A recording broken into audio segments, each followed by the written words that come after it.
Good afternoon. This is Leonardo Anfolsi Reyoekai, Zen monk, Dharma master and naturopath. Today I'd like to talk to you about a common problem that I see among those who come to work with me. Often they have sought help and advice from many specialists, doctors, psychologists, practitioners of complementary medicine of all sorts, without having been able to resolve their health troubles or improve their general level of well-being.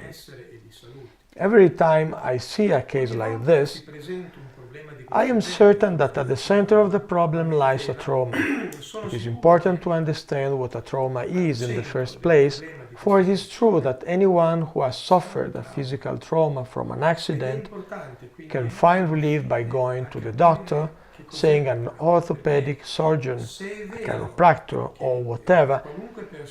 Generally, we don't expect to resolve a mental or psychological trauma with the same ease. This is part of our life experience and expectation, but why is that?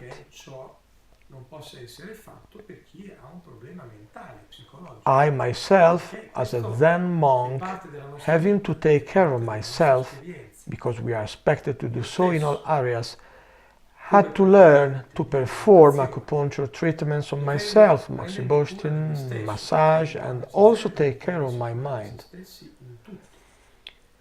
Well, when I came up against some essential issues, problems I wasn't able to solve so easily, I saw that in every instance it was an unresolved trauma I was carrying around with me. The point is that whenever we mention the word trauma, people get scared.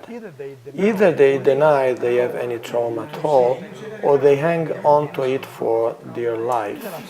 As soon as they discover what trauma it is, they go around telling everyone about it, chronicling this misfortune that has conditioned their whole lives to anyone willing to listen.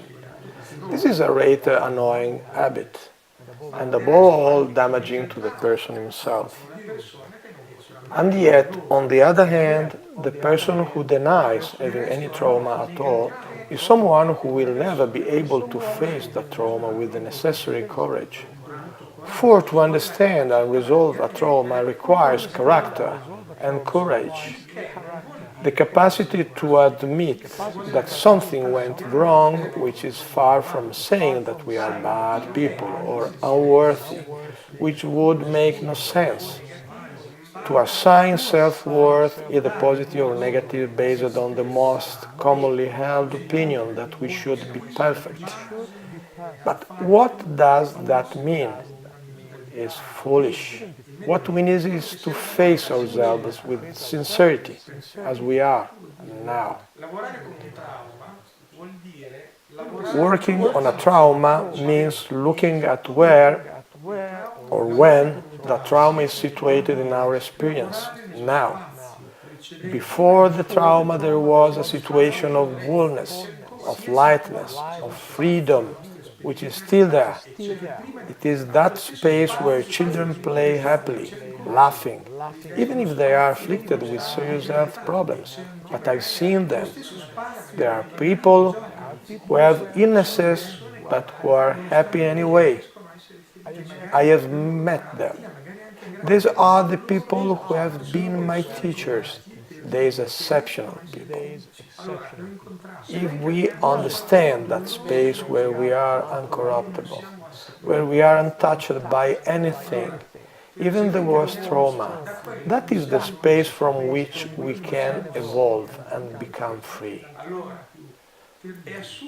So it is absurd to think that trauma is this terrible monster that we keep with us to torment us in eternity.